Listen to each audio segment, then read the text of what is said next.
During the slow and careful restoration of an 1850s daguerreotype, a discovery was made that no one was prepared for.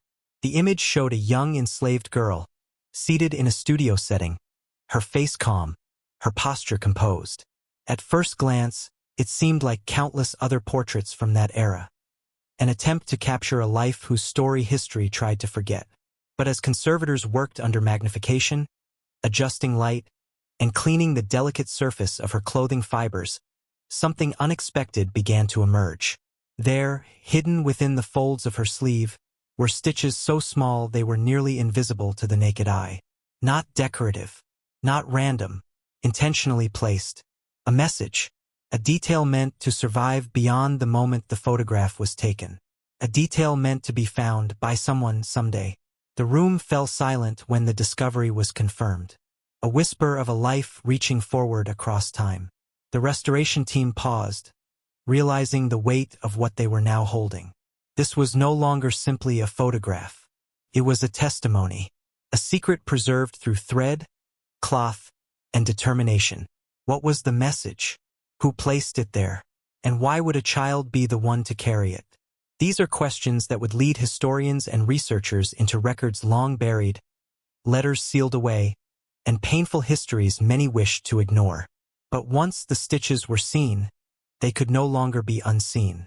Before we continue, take a moment to subscribe to Grave of the Shadows and leave a comment letting us know if you believe history hides more than we realize. Because what you're about to hear is not just a rediscovery. It is a voice returning one thread at a time. The photograph itself is a small daguerreotype, no larger than the palm of a hand. Its case is worn at the edges, the velvet lining faded to a muted maroon. Time has softened the sharpness of its border, yet the image held inside has remained startlingly clear. The girl sits with her hands folded in her lap, the fabric of her dress gathered neatly around her. There is a stillness to her, a quietness that feels almost suspended, as though she understood the weight of the moment even then. The portrait was believed to have been taken sometime in the late 1850s, in the years when the American South was deeply entrenched in the institution of slavery. Studios often photographed enslaved individuals at the request of their enslavers, sometimes as documentation, sometimes as display. The result was a record of human lives captured without consent, arranged and preserved under the gaze of those who claimed ownership. For decades, this particular daguerreotype was stored in a private collection, passed silently from one estate to another. Its provenance was known only in fragments, a surname, a region, a mention in a ledger. There were no letters attached to it, no personal inscriptions. The girl's identity was lost somewhere in the gaps where history fails to carry names forward. When the photograph eventually came into the care of a museum archive, it was assigned for routine restoration and cataloging. Nothing in the records suggested that it held anything unusual. The task was assigned to a small conservation team led by Dr. Lena Marlowe, a specialist in 19th century portrait preservation. She approached it as she approached all delicate work, patiently, methodically, with a quiet respect for the lives captured in silver and glass. She did not yet know that this image would demand far more. For a long time, the girl in the photograph was known only by what could be inferred from the image itself. The museum records listed her simply as unidentified child. No age, no personal history, no family name, just a face suspended in time.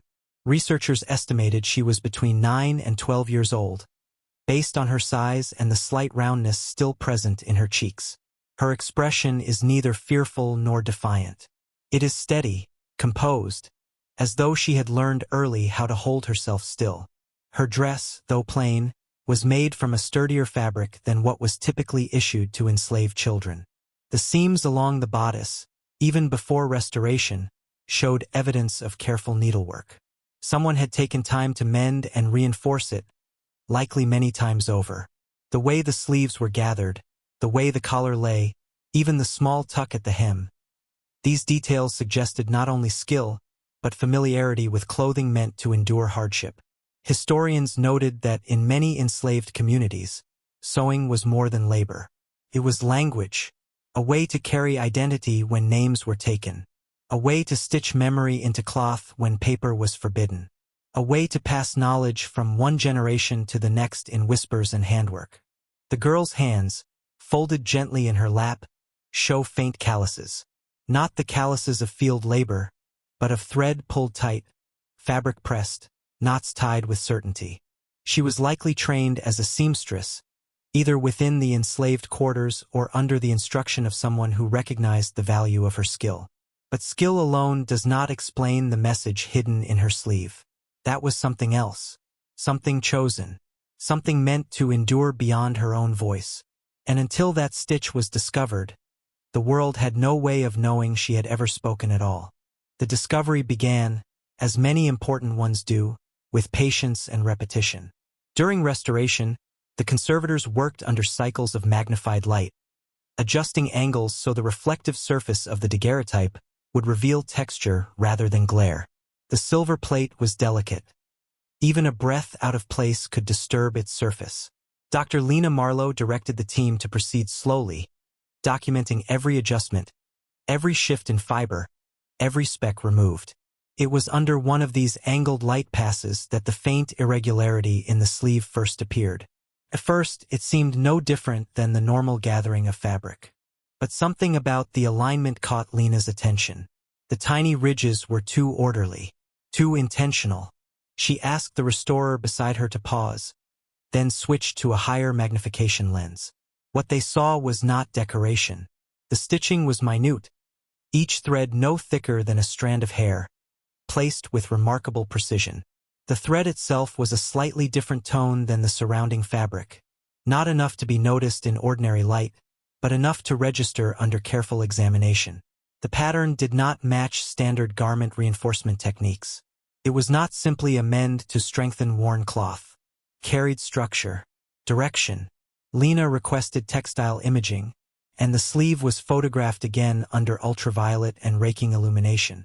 The contrast strengthened. The stitches formed shapes, repeating shapes, the kind of shapes used to convey information without speaking.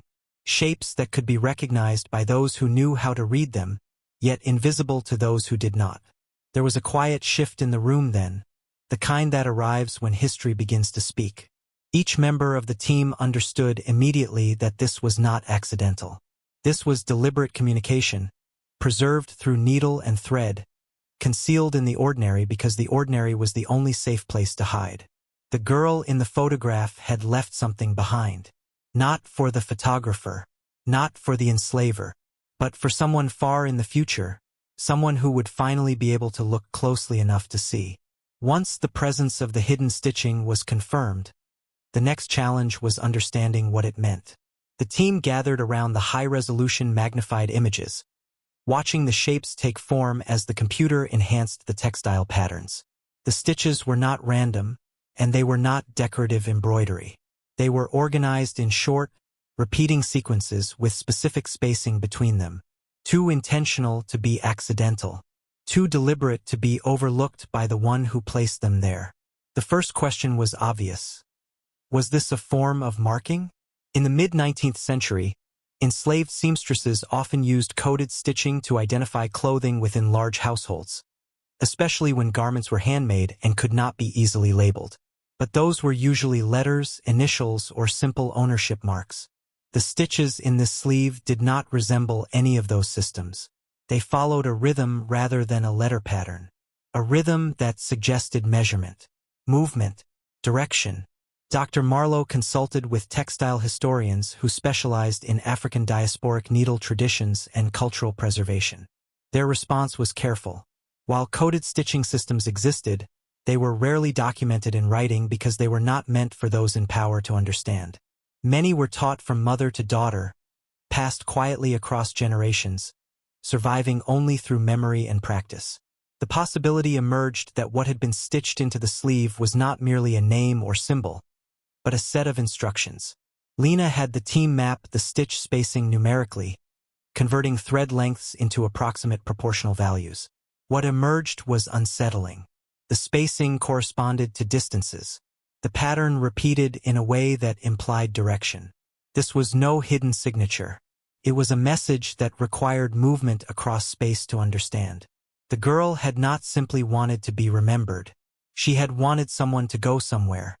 The realization that the stitching could convey direction changed the course of the restoration entirely. What had begun as routine conservation now required archivists, historians, cartographers, and textile scholars working in unison. Every detail in the photograph was re-examined, every thread reconsidered in the context of intention rather than craft. To interpret the code, the team first needed to understand the environment in which the girl had lived. Records from the mid-19th century in that region were incomplete, but they were not entirely absent. Many plantation account books listed skilled enslaved laborers separately, particularly seamstresses, weavers, and dyers, because their training increased their appraised value.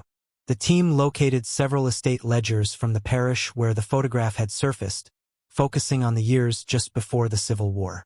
There, among listings of labor assignments and textile inventories, a pattern emerged. A household owned by a man named Silas Harrow, a planter with extensive holdings in the region, noted an enslaved child recorded only as Amara sewing room.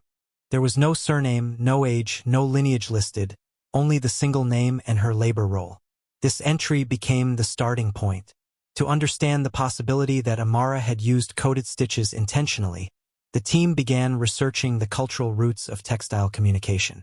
In many West and Central African traditions, textiles were carriers of identity. Patterns were stories.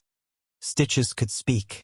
For those forced into slavery, the needle became one of the few tools still permitted in their hands.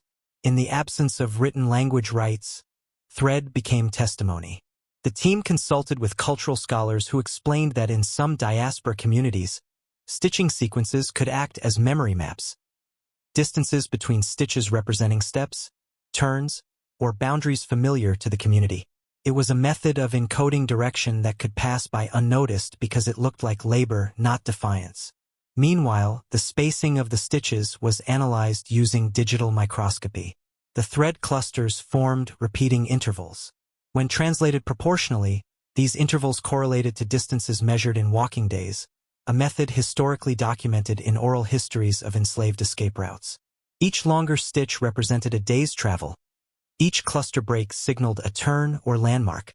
This was not conjecture. The pattern matched known navigational stitching systems used by seamstresses who supported escape networks from within plantations. These systems are rarely recorded in written archives, because they were designed to survive only through memory and trust. But here, preserved by chance and circumstance, the message had been carried forward into the image. If the decoded sequence represented travel, the question became, travel to where? The geography of the region was mapped against the intervals. Waterways, forested borders, abandoned roads, and the edges of known patrol routes were examined. When the distances were traced outward, a path began to form, leading away from Harrow's property, toward a region recorded in oral histories as a refuge for those who disappeared without record. The stitches were not simply speaking. They were pointing. The moment the pattern aligned was not dramatic in volume, but in silence. The kind that settles across a room when everyone present realizes they are standing in the presence of truth. On the mapping table, where paper overlays and digital projections spread outward like the branches of a river delta, the stitched intervals converged on a single point, a site marked only on a handful of mid-19th century land surveys. It was not a town, not a road, not a recorded homestead. It was a clearing along the edge of a cypress marsh, where forest met shallow water. A place easily overlooked unless someone was looking for it. A place neither close enough to be convenient nor distant enough to be unreachable. It was the kind of place chosen with purpose. In several oral histories collected from descendants of formerly enslaved communities in that region, there was mention of temporary refuge sites, locations where those attempting escape could hide, regroup, and decide their next step. These were not permanent settlements. They left little archaeological record, but they existed in memory, layered in song, story, and fragments of testimony spoken quietly across generations. The decoded stitches directed the viewer to one such place. Dr. Marlowe did not assume. She checked the pattern again and again, cross-referenced alternative interpretations. brought in an independent textile historian to confirm the proportional mapping. Each verification returned the same result. The coordinates, when translated through the stitch length system, pointed to that clearing near the marsh. The realization carried weight, not just academic but human. This meant the girl had known escape routes. She had known distances. She had known the way to safety. She had not stitched for remembrance alone. She had stitched for survival. For someone else, perhaps herself, perhaps another, to follow. Across a century and a half, through fabric, through silver, through time itself, Amara had left a map. The map was only the beginning. Knowing where the stitches pointed did not yet explain why they were placed there, nor what role Amara played in the world around her.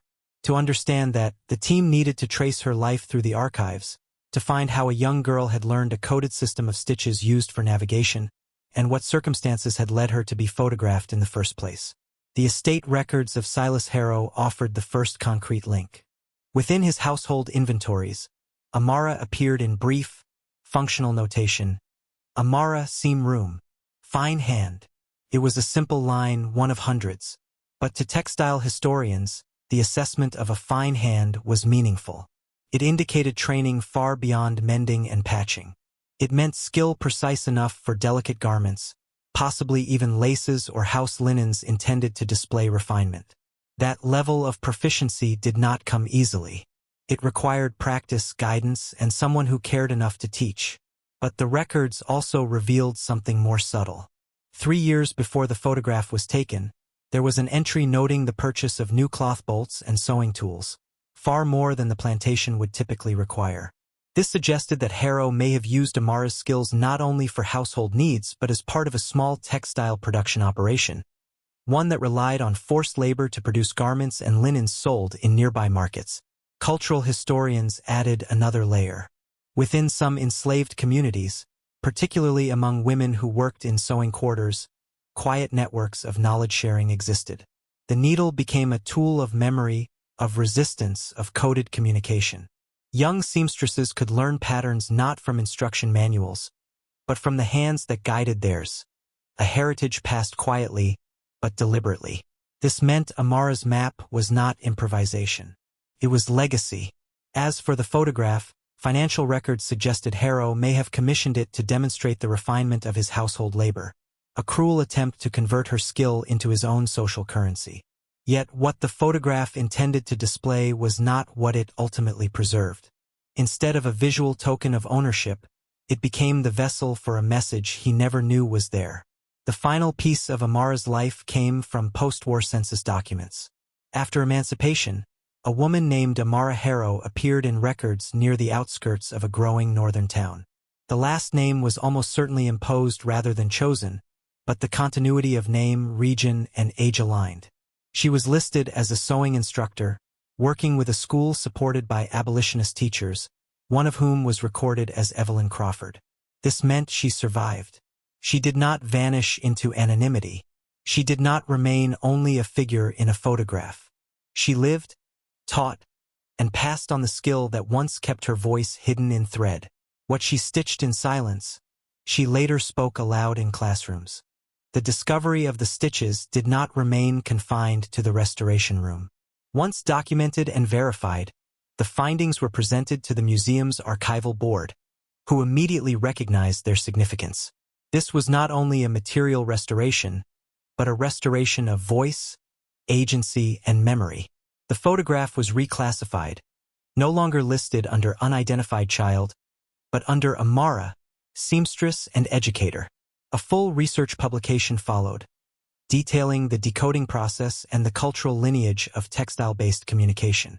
Scholars across disciplines contributed.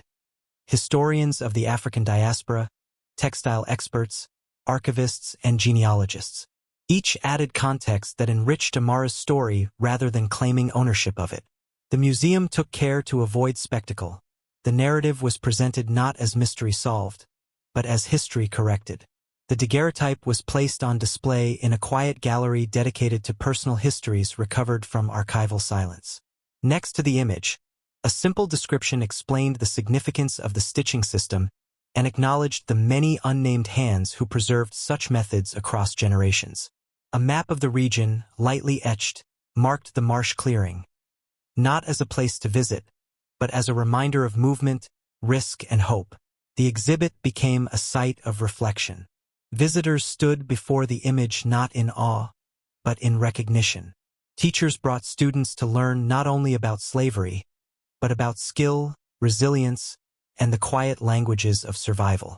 Descendants of formerly enslaved communities recognized the traditions reflected in the needlework and shared stories of similar patterns passed through family memory.